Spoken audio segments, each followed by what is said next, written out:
Welcome, friends. I'm Denise Rokicki, and here we are walking each other home from trauma, talking about how to heal, how to keep healing. And Thank my you, Denise. co-host, I'll take that. Thank you, Denise. I'm Holly Elissa Bruno. And almost 5 years ago, my book called um, Happiness is Running Through the Streets to Find You, Translating Trauma's Harsh Legacy into Healing was published. And since then, things have only gotten huger and more intense and more, um, how can I say, more needed. That those of us who are trauma survivors, and I identify as that, and Denise identifies as that. In fact, I go on and say I have complex CPTSD, complex post-traumatic stress disorder. yes, And I'm my diagnosed with that as well.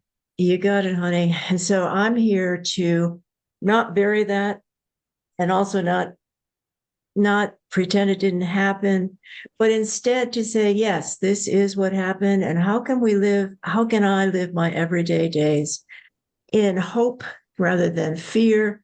How can I enjoy my life rather than being scared most of the time, which is what I was taught to do?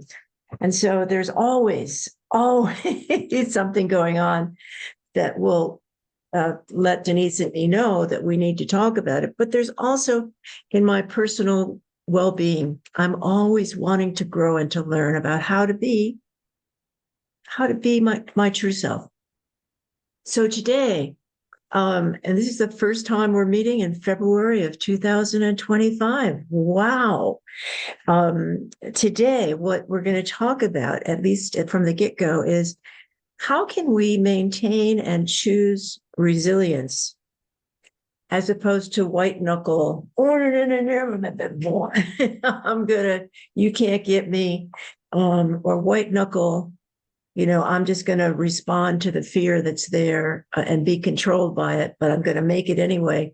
I guess the real question is, can I, as a trauma survivor, have hopeful resilience as opposed to being continuously alerted and bothered and pressured by fear, because that's fear-based. That makes me fear-based, not hope-based. So that's the question: is what is real resilience for a trauma survivor? And how can how can Denise be resilient, particularly when, as one of my reports once said to me, I was working as dean of faculty and I had a state university and we were underfunded and all of that. And I talked with one of my uh, department heads that reported to me, and I said, how are you doing with this? And he said, well, hope springs eternal, but how many times can I be thrown to the curb and believe in hope? And that's kind of what it gets down to.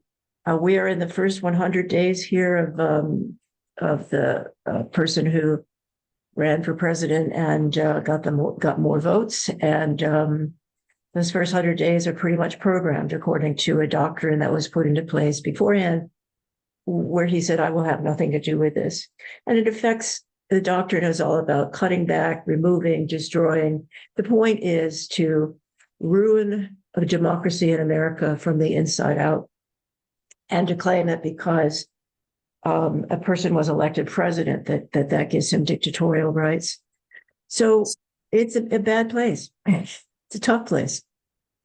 So I want to start just by asking Denise, girl, if this talk or this conversation is triggering to you, what are some things you can do that you recommend that other folk do too if it Have a gets drink of triggering to you? water.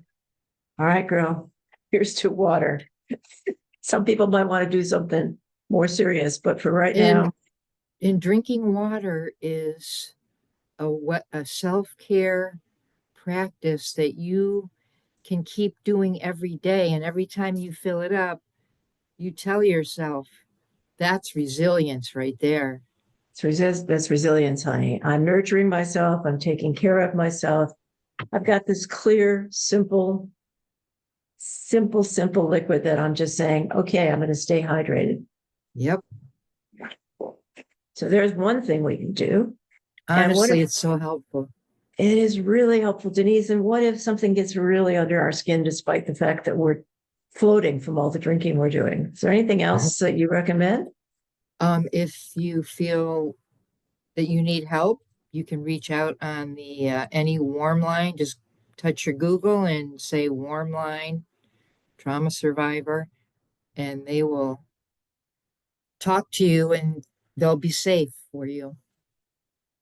Right. And some of those, if you're in a place where you can't even talk, like at a meeting or something, some of them are by text.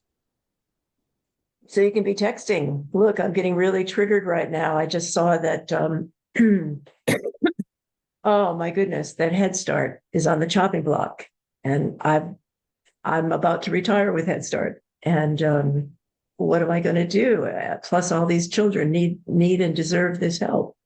You Right. know, if things Including get bad. meals, inside, outside, eyes and ears, nutrition checks. I mean, oh, it's such a good help to people. Yeah, so there we go. Denise is identifying some of the resilience things we can do. Oh, thank you. And what I want to play off of is or start with is something written by a trauma survivor whose mother committed suicide and whose father was a active addict and just really painful. This guy's name was Tony. And he listed 14 traits that trauma survivors have. And the 14th trait is that we become reactors to life rather than actors. That the trauma that we live under forces us to be hyper vigilant all the time, forces us to be like looking for where the next trauma is coming from, looking for points of safety, looking to see, am I safe? Am I safe? All the time. And so our life becomes a reaction, not an action. And creativity often requires me to step up and say, I can do something here. I can be an actor here. So, Denise, what's your take on that overall? This idea of being able to be an actor in life rather than a reactor. And what does that say about being trauma survivor? Well, it reminds me that it's good to practice stepping, not stepping away, but looking at yourself objectively and seeing, say, is that most people they like to feel it right inside if they start to pay attention to what they feel inside them, if they're Mm-hmm. upset. But if you can observe yourself and say, oh, I'm upset, and understand that, then you can take breaths. That's another coping skill, which is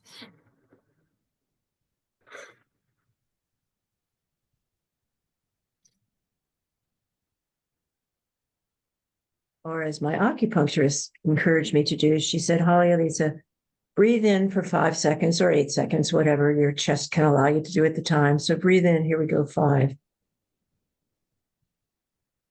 And then hold it for 5.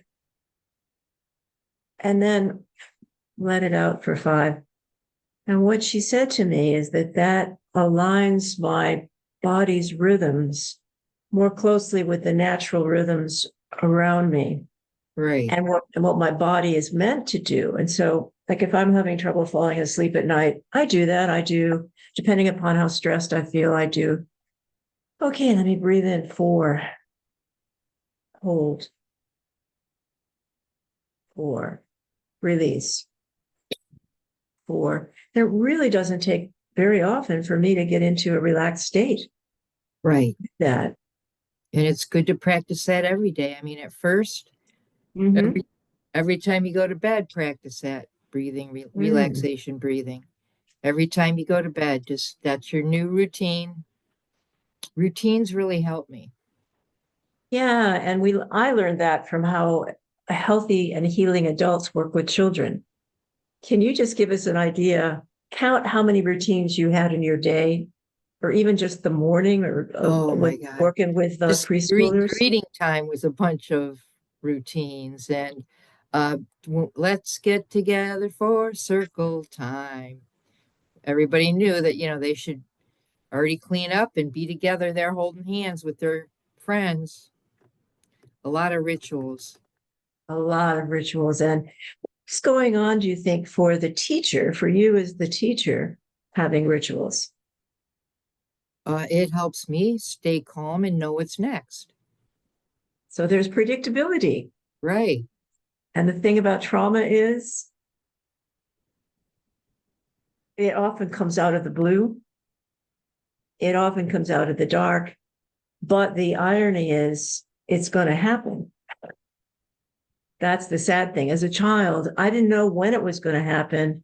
And there it was, unpredictable, but I knew it was going to happen. I didn't Right. feel safe from it. And so for you as a trauma surviving teacher, it's interesting what you just said, that you basically had predictable things. So if your brain, as my brain, as a trauma survivor, sometimes goes, where am I right now? Right. All right, it's 10 o'clock. That It's means it's right. time. It's Tuesday, 10 o'clock. We got to go wash our hands right now, which is Right. a beautiful routine. Use the bathroom, sit on the floor and read books. Each piece was its own special routine.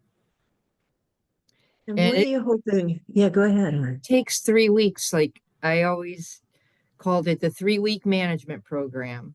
Okay, You practiced each one of these transitions, which is to a new that's thing. what they are. Right. And you practice that for 3 weeks and the rest of your year, well, till you come back from Christmas break. When you come back from Christmas break, then you have to do it again. It's just comfortable for people who are traumatized or who do not have a stable foundation. You give them that, or I would give them that at their Head Start program. Yeah. And so how has this now you were the teacher and you didn't Yes, necessarily have in your own home as a child right. this. So what did it how did it affect doing a routine with children affect the rest of your life? It made me get routines otherwise, in my not only at school but in life. So give us an example of how your life got routinized. Like I do before I leave my room, I turn off the electrics. I have two zip strips. Okay. So I turn both of them off, then I go out the door. It's a routine, it's a ritual. So I remember my keys, I remember my bag, I remember what materials, because every day I'm going to a different Mm-hmm. uh situation. It might be a child care center, an individual tutoring, who knows, public. And so I have a little pile set out the night before of whatever's going to happen tomorrow. Mm-hmm. I gotcha. So here's what's interesting. And Denise and I have many similarities. We also have many differences. I have chosen not to do routines in my life because I was forced, I felt so locked into commanded routines that had no flexibility, no humanity. It was like living in the military as a baby. That I rebelled by saying, I'm going to be able to make choices whenever I want to. And I think that there's health in that too.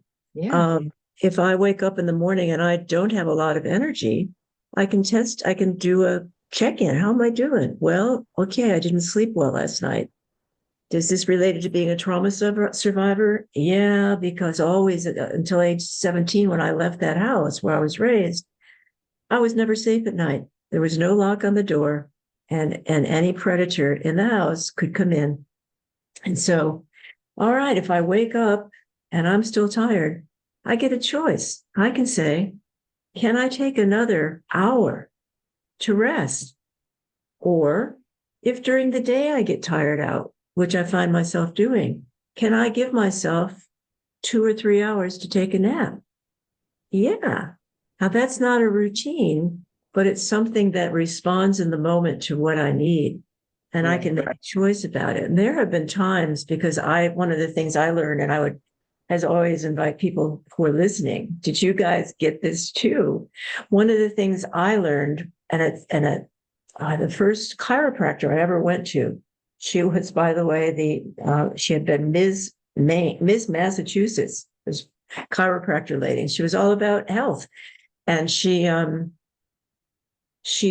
I went for as a well patient. You know how they do well baby visits to make sure the baby's good. And I thought, well, I can do well patient visits to be sure I'm doing okay. And people say this chiropractor is really helpful. So I went to her and I said, I'm here as a well patient, I hope. And so she examined me. And here's what I found out from her. And I'm going to ask you, Denise, and other people if this is what you've experienced. She confirmed that I had a lot of, you know, good energy, healed energy, healing energy. But she said, you also have the energy of someone who just keeps going no matter what. And this was pre-energizer funny. Right. That's funny. So I thought at first my response was, well, that's really great. Look at me. Resilience means you can't stop me. You can't put anything in my way that's going to stop me. And so I felt pride in that first. And then as I got older, I felt like, wait a minute, I'm pushing myself so strongly here that I'm not taking care of myself. And there were times I'd be in meetings or I'd even be recording something and I'd be going,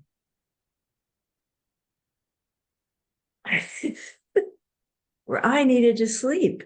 And so Right. that practice of like, you can't get to me even that was a reaction rather than a choice. I think what I'm talking about here for resilience is having choices. So what does that, when I talk about that, Denise, does that ring any bells with you? That thing about Uh, all, yeah, I have choices to eat dumb food or eat good food. I have choices to, I use a purifying pitcher. oh, So, good. right. So I don't know. It just purifies the house water. I don't know if the house water is good or bad. So I keep that full all the time. I'm always encouraging myself to drink water. It's, one of my routines. And so what you're talking about here are the routines that you do to keep healthy and to prevent,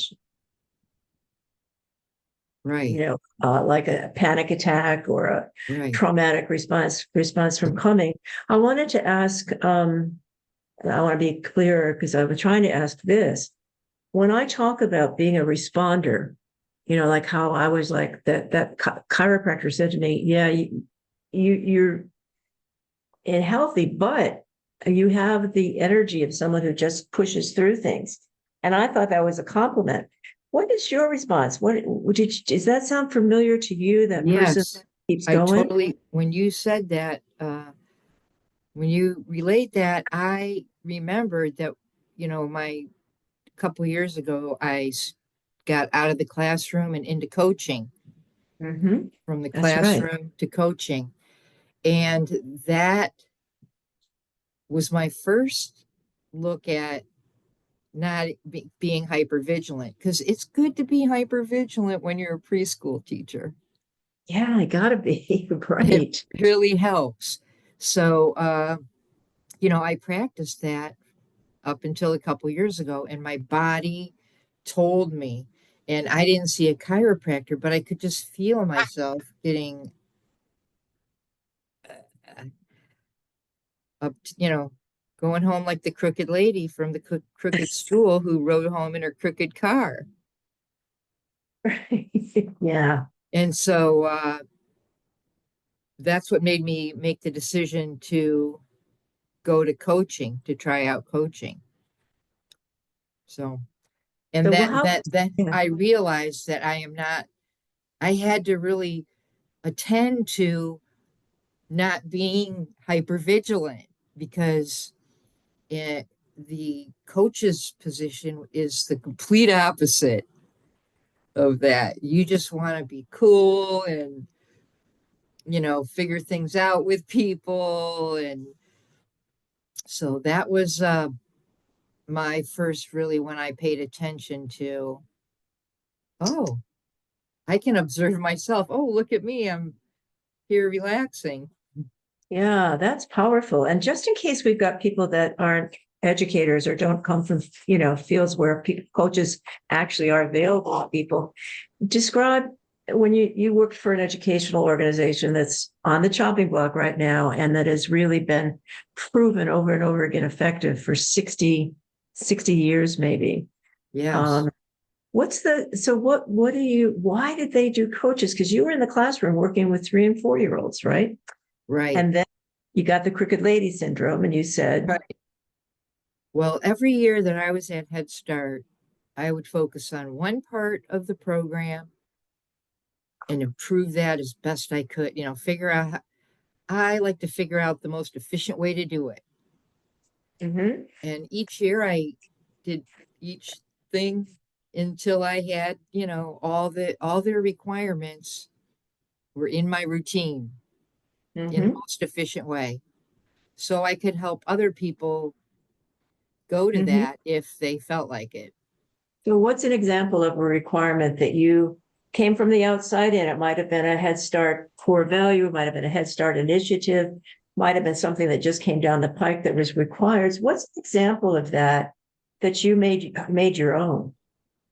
I had to individualize, which I already did individualize with Mhm. each child. That's my style of connecting to each child. Right, Uh, but in Head Start, they want you to individualize through documentation. Because if you don't write it down, it didn't happen, is the way that that program talks. right. So, So what does I, that mean to somebody that's out there, like doing like a firefighter, for example, that's you know, she's out there and she's fighting a fire, but she's not documenting at the same time. How is it? What's documentation in education? What's it about? Why does it matter? And when on earth can you do it if you're present to the child at every minute? well, we have to be real efficient, and it took me a long time to get there. But Oh, you write yeah. little notes. You write little notes. That finally it came to. I had my camera in my hand at all times. I would take a snapshot, and then at rest time, you could write a little note with it to remind yourself what actually happened there. Ah, That was the so best, if most efficient way. But from those observations, then you develop a goal for the child. so give me an example. The goals come from Ohio Standard Preschool, whatever. And we had to match ours with theirs. And it was, kind of tedious, but it kept you on your toes about what goals you wanted. Like, let's see, develops a relationship with the adults is one of Okay. our things that we have to observe on. And so the way that we instructed upon that or encouraged children to connect with adults was our greeting time or our name song or so then you make in order to meet a goal, a standard, you make an activity that can demonstrate it. Okay. And So that's you why you want, get those routines. I got you, girl. So there's a child that needs to learn better to interact with adults. And so you We observe identify, everybody on that. We observe everybody on where they are on a, probably 7-point scale. And, some kids make eye contact. Like, mm-hmm, some kids don't make eye contact, but once they're uh, comfortable, then their whole body will go. And mm-hmm. you make those observations that they're connecting with you. And some kids come from cultures that eye contact with a authority is Adult. not acceptable. So they have to go, there are extra steps that they need to do. Right. But I We hear have what to you're, be sensitive to those differences too. yeah, exactly. So Okay, that's a so goal. Maybe there's a goal of every preschool kid that I ever knew. So I always use this goal, mhm. fine motor Okay, and fine motor is, is how would you your, define it? this strength in your hands. And, your gross motor is the whole big thing. Right. So fine motor, then what you set that individual goal for the child, and then you set up activities where they can practice that. Play-Doh, sandbox, uh, puzzles, you know, things. And then you observe them developing because if they get a chance to practice, there they go. They get Mhm. better at it. Yeah, yeah, yeah, yeah. And what's interesting here about children being able to relate to adults is that with traumatized children, a lot of times our relationship with adults is adult to adult. In other words, my mother was, God bless my mother, she had much of her life mental illness. And so when those moments would take over, or those days and times would take over, or nervous breakdown is what they called it, um, I was 100% the adult. I was making sure that she did things, that she had things, that she was safe, all of that.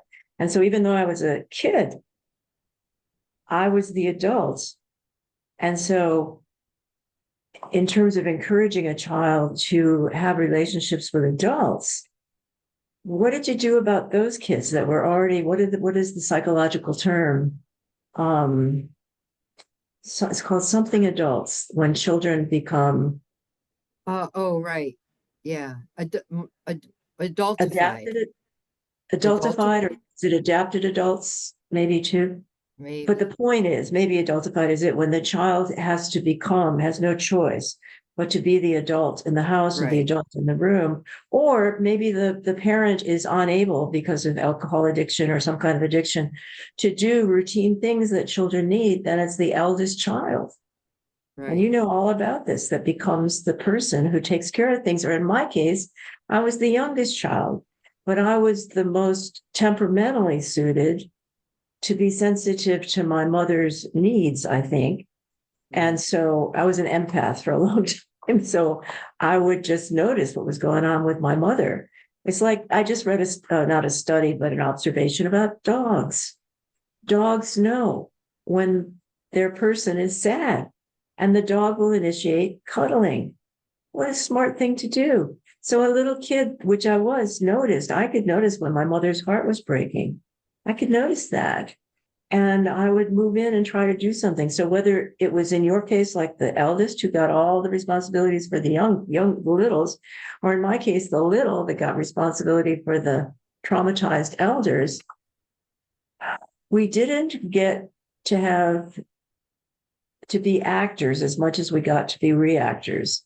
This Right. hypervigilance of always watching out to see, is everybody safe, or do I need to prevent? Here's the other thing, Denise.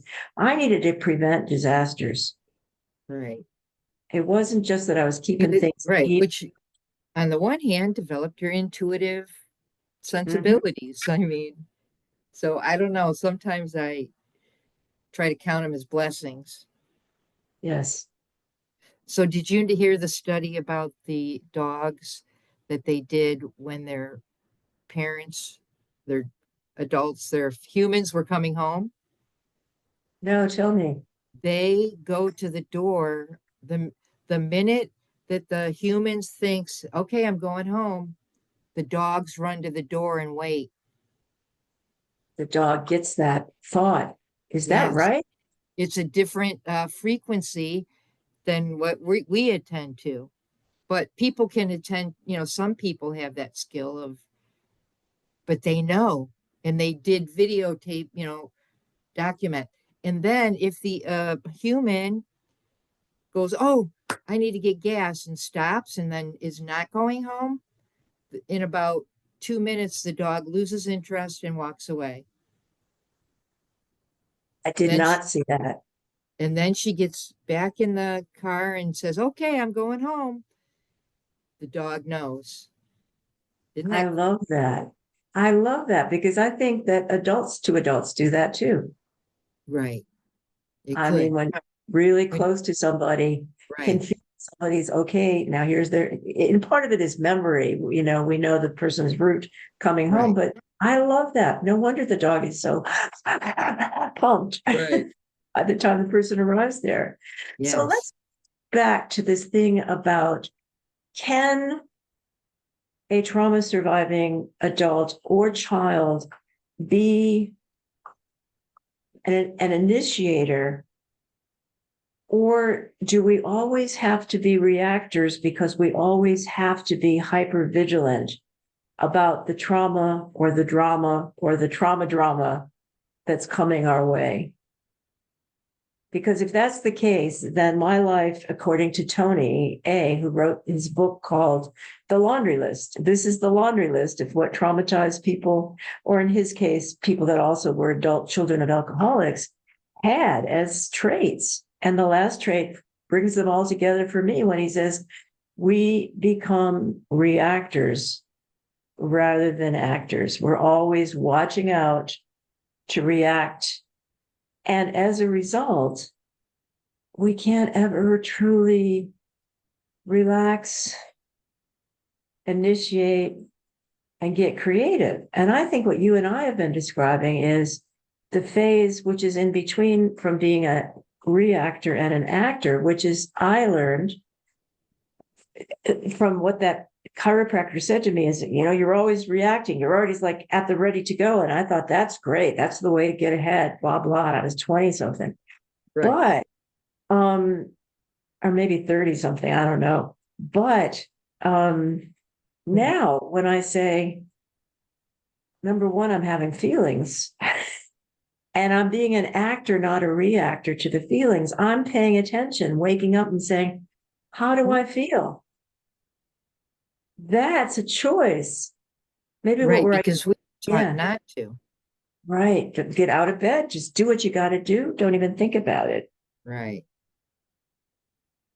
So I feel like there's an in between being a reactor to life, which is surviving, and then learning skills like, oh, I've got feelings here, and those feelings are messengers, and they can tell me something about what's going on, between reacting, learning to be in the moment, and then actually being in the moment where I can make choices. That might be the pattern that trauma survivors go We through. do But we have to reacquaint ourselves with our bodily sensations, with our thoughts. What's going through my mind. Some people hear their thoughts, some people see pictures.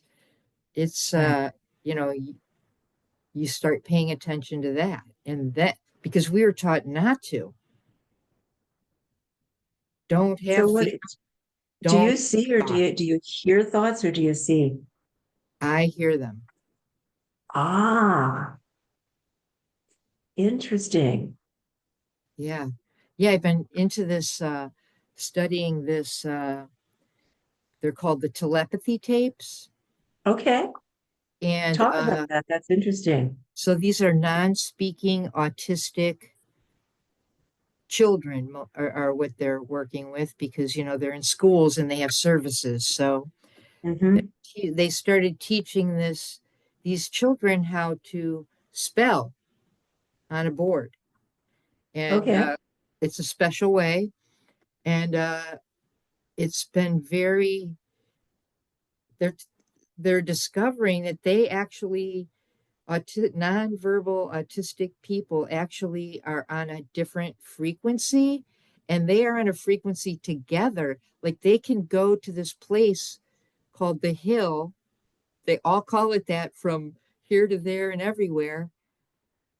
Uh, and they think to each other Hmm. because because they long so hard. So, which is telling scientists the longing to be connected is Hmm. so strong that they have developed that skill. That's fascinating because I that's know. wow. Well, tell me before I comment on it, what fascinates you about that? Another thing that's fascinating is, the pyramid of we need our have food and Oh, shelter you're and talking about Maslow's hierarchy of needs, right? something like that, right? Yeah. So this is a new thought that I've been exploring. This comes from a materialistic Mm-hmm. science. Point. So now these telepathic children are demonstrating that actually on the bottom is consciousness or existence. That seeing it and hearing it is not everything. Wow. Isn't that This is cool? I love this because this is really giving full credit to the way a neurodiverse person thinks and Right, act and ask me to say, wait a minute, maybe I'm the neurodiverse person that learned the common way to do things. And maybe that's not the common way to do things. I love your thing about going to the hill. And I noticed with my own son that and I've talked about this on this program, I had the hardest time deciding whether or not to participate in his being labeled, because back in the day being labeled meant right. It all was kinds of taboo, actually. It was quite taboo. it Even, was gonna not 20 years ago, like when I was first here in Toledo in the Head Start program in Toledo, I wanted to have a kid tested for learning disabilities in my Head Start class. He had a lot of trauma mhm, also. So, but this woman came to me, and it was my first time to be working with Black culture. I was always with Latinos before mhm, that and learning that okay, culture. So I approached it with I'm learning a culture. good, okay, Right. And so she said, "We know how to take care of our kids." And I said, okay, "Okay." Yep, that's what I said. Okay. So I mhm, never got the paperwork to fill it out because she was the person that provided the paperwork. okay. And she was the person that provided the culturally savvy skills. So Right. what was an example? Of what? Well, now you're learning Black culture. And your response was to say, let's have this child evaluated. And she is saying, we don't need to do that. I'm familiar with the culture. I know that if a Black girl looks like a windmill, that she might be the smallest kid on the block, but she's doing what she knows to do, which is give people a signal, you don't mess with me. You don't Right. mess with me.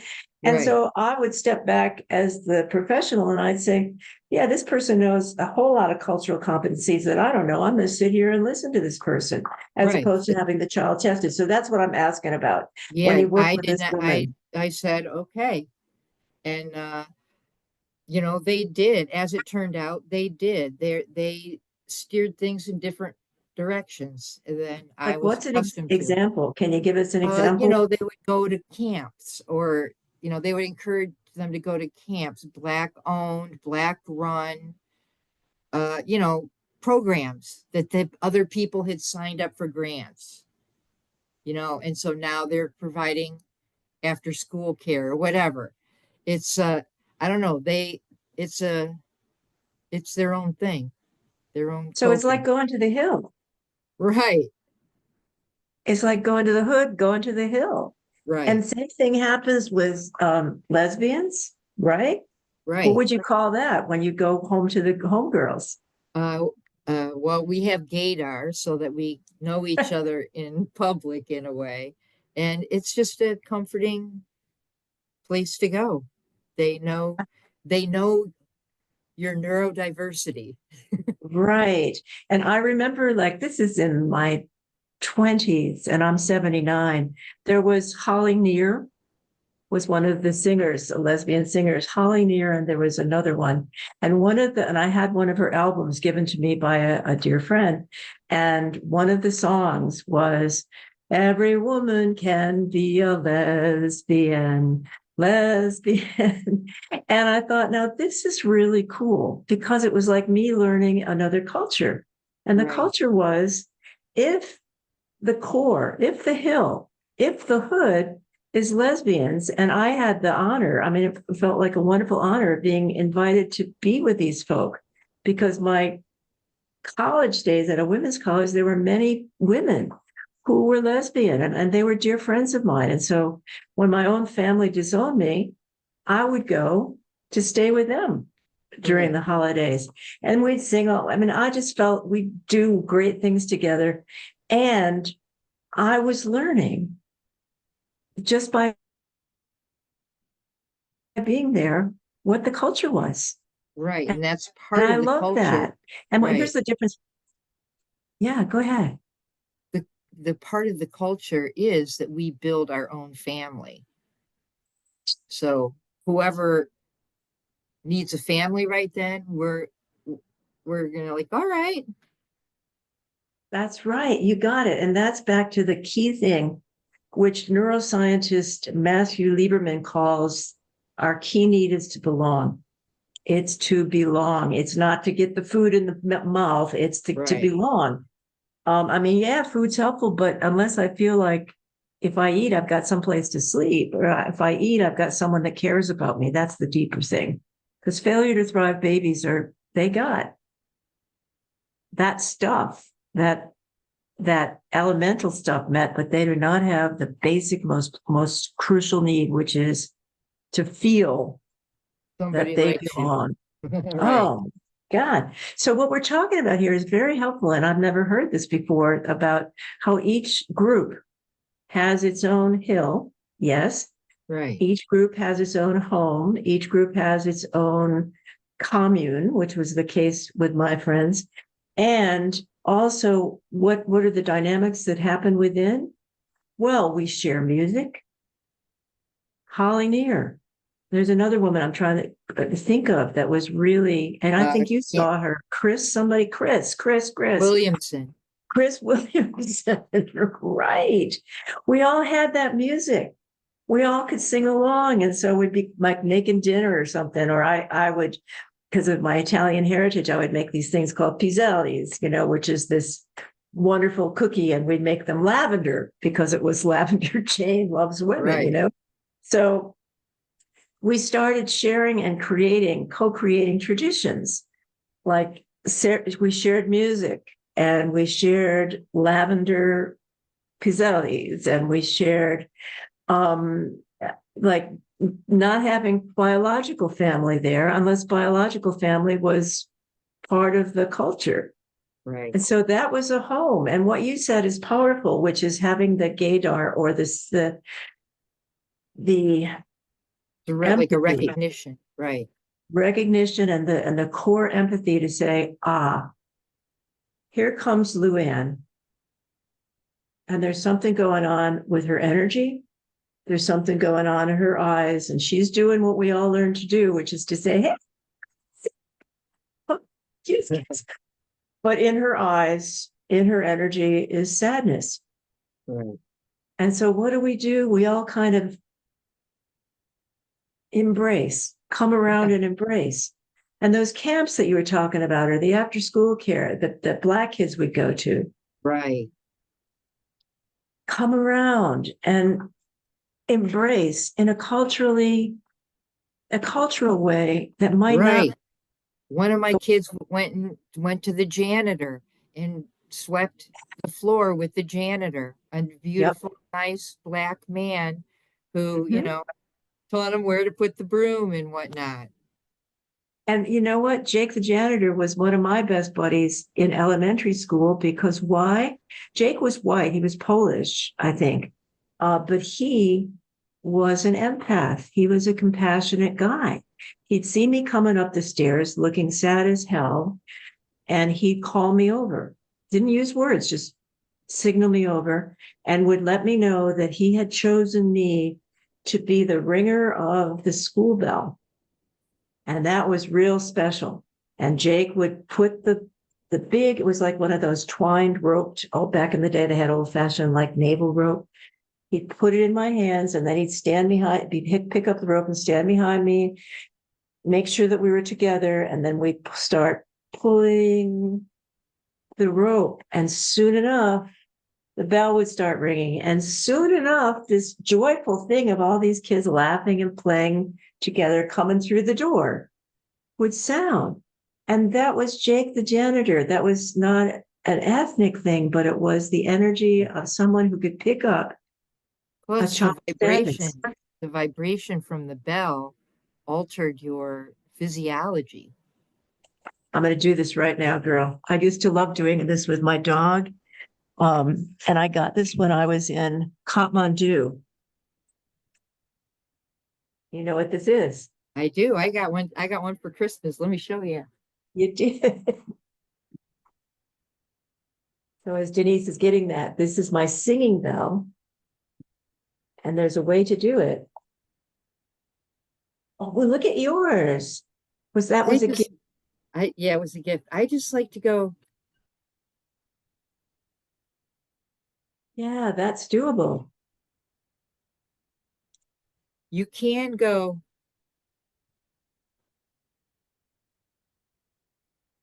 There's a way to pull it out.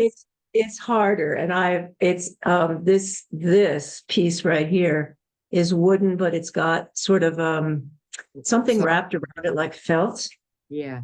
And so if your small motor coordination is good enough, which mine isn't always, you can go around the edge, and after a while it calls out the vibration. It was starting to come out. But it takes a long time for me to get the vibration out this way. Maybe because I'm 79 and I'm not so good at this, but I bet if my dog were here, he could hear what I'm doing. But here it is. The singing bell. Yep. And I love, can you make yours go? Let's see if they sing together. Can you? I just tap mine. Oh, you just tap it. It doesn't sing because mine.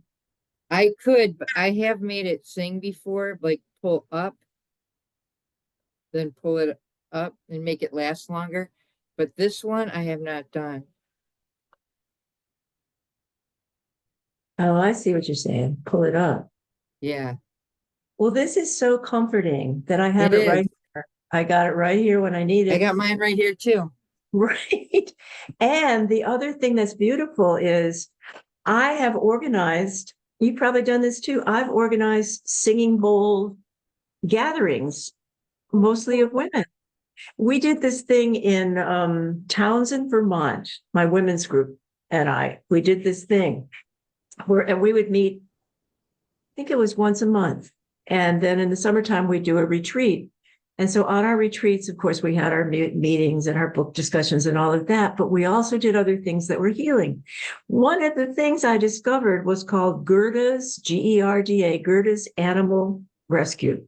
Denise, you would have loved it because Gerda had all of these rescued animals that, were starving or they were abused or whatever. And she had this big old farm and every animal that came there became everybody's best friend, Right. And she had a stable with horses, and each one of those horses was at a different place of trauma survival. So one of the horses, as soon as the food came, he couldn't do anything else but eat because that was the trauma thing. I'm not going to get food. I've got food. I'm going to eat the whole thing. I'm not going to let any kernel escape. There was a donkey that was traumatized. And even if the food was put there, he would not approach the food if there was anybody around because he had been abused by being called over to eat. So all of these animals have their different trauma response, and the people in this group were trauma survivors. The women were. And so what did we do? We would go there every summer and we would have either a person doing singing bowls for the animals and the humans. We'd get comfortable lying down or we'd get comfortable in a chair, and she would do the singing bowls, and the animals were free. They didn't have cages around them. So they would come out and sniff us. They'd come out. I had this cat named Crazy Cat that just got right on top of my chest and just wanted to be right there breathing with me. So that was one of the times. And the other time we had a woman with a harp. And when you think about it, what does a harp do? It vibrates. Vibration. You Yeah. got it. So she's playing the harp and the animals are free to come out. And so we're letting the music, what I do is I don't consciously meditate. I just let the music flow through me. Right. That's very healing for me, is just to let it open myself to the music flowing through me. And the animals would be coming around and they'd be, or they'd be whatever. And it was a beautiful healing practice we did every summer at Gerda's retreat for animals, but she made it possible for human beings to come, and we always made a contribution. And that's something that nobody forgot, that we could do that with the animals. And what was it? We were finding our hill. Yep. We were finding our valley. We were finding our home. We were finding our commune. And I say commune because back in the 1960s, when these friends of mine were purchasing a house with many bedrooms so that they could live together as family, that was not something the law knew how to do. Right. Single family. No, single family. Like they're trying to make it again. Marriage is one man, one woman. Right. There are two sexes, right? Let me remember, there are two sexes. Yeah. Yeah. So here we are. It's interesting because we started out on a topic that what I need to talk about, but it's okay because where we went is creative. The topic I wanted to talk about was, how can I have resilience, not as reacting to a situation, but making choices to do my work my life based in hope rather than fear. That's what I've gotten down to, Denise, is when I do my life based in hope, or even choosing the possibility of hope, that's different than follow just the tiniest excitement. Like right now, I'm excited about this nonverbal autistic population learning how to spell. And I might even take the course. It's $3,500 and 6 months to get through it. And then you can help nonverbal, non-speaking, because they do think, they do hear, they do have competency. Like when they start spelling, they spell at their grade level. They don't have to start learning it, they from scratch. Right. It's very interesting to me and it's very exciting. So that is what resilience is. You find something that is interesting and do it. I love that because my son, who one of his, not to out him, but one of the things that is pretty much out there about him is he gets diagnosed as autism. That's one of the on the spectrum. And he was always a gifted speller. See? And as I'm listening to you, here was my trauma response. My trauma response was, oh my God, I could have done so much with my son. Bad me, evil me. And then you know what I did? My resilient, hope-based self came out and I said, Holly Elissa, sweetheart, because the trauma response was to blame and beat yourself up, to disable yourself, I don't have to do that now. I can say I did everything I could. You did. Whatever tool you saw, you used it. I used it, honey, and there was not a lot of this research. And to blame myself, which is to disable myself, which is to make myself a victim again, is going to make me obedient and not feel good about myself. If, on the other hand, I can say, okay, my son is a different age and I'm a different age. I'm always going to be 38 years older than this guy. And I now I'm going to ask you afterwards, send me some links so I can read up on this, because if there's something that might help them. This is how I found it. On Okay, YouTube, girl.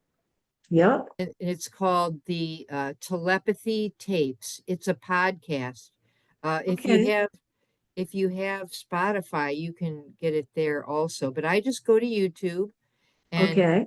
called Telepathy Tapes. All right. I might learn this skill. I don't know. I'm a little. I think I'm you gonna go. will.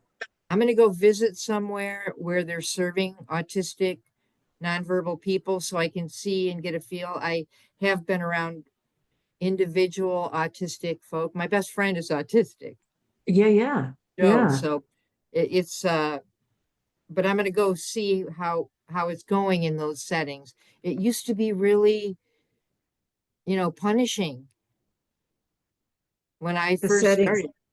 the Right. approach was punishing to people. Yeah. When Ah, I first started in special ed, yeah. or withholding, punish withholding Rewarding. rewards, right? So it wasn't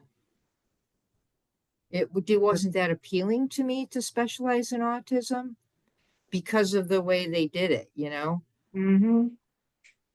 And so now I have an interest. I'm going to explore it a little more. Good for you. And thanks for introducing that. I've written it down because I've got YouTube telepathy tapes. So I can go there and check that out. Reminds me of a movie that I saw, and I don't know the name of it, but it was about a parent of a child that was called autistic at the time. And the parent worked with the child to see the image the child was seeing and built an edifice that was the way the child saw things, so that the child's images, and I see things in images a lot, the images came out, and the adult constructed this space for the child. And by the time that the child had literally climbed up and through this space that the parent had magnanimously and lovingly, painstakingly created for the child was no longer alone. Right. So this is beautiful. And this tells me that we have vibrations. Let's face it. Dogs Right. come together, they got all kinds of ways of connecting, and it's through olfactory stuff, but it's also through vibration. That's Plus, why we know with the plants. oh, We honey, we know the yeah, plants are recognizing us when we walk in and glad to see us, and you know we know that we can't see it, we can't hear it, we can't feel it, we can measure it now, I guess. I just brought in this new plant. I have this gorgeous jasmine plant that usually I keep downstairs, but I thought, you know what? I'm going to put this right up here, right up here in the window. I've got these things called ceiling lights or whatever, with the big open windows. I'm going to let the jasmine thrive up here. Right. And it's olfactory because the smell of jasmine is really uplifting.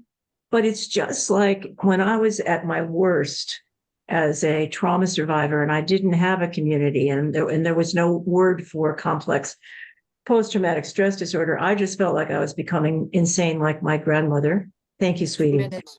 Yeah, I got that.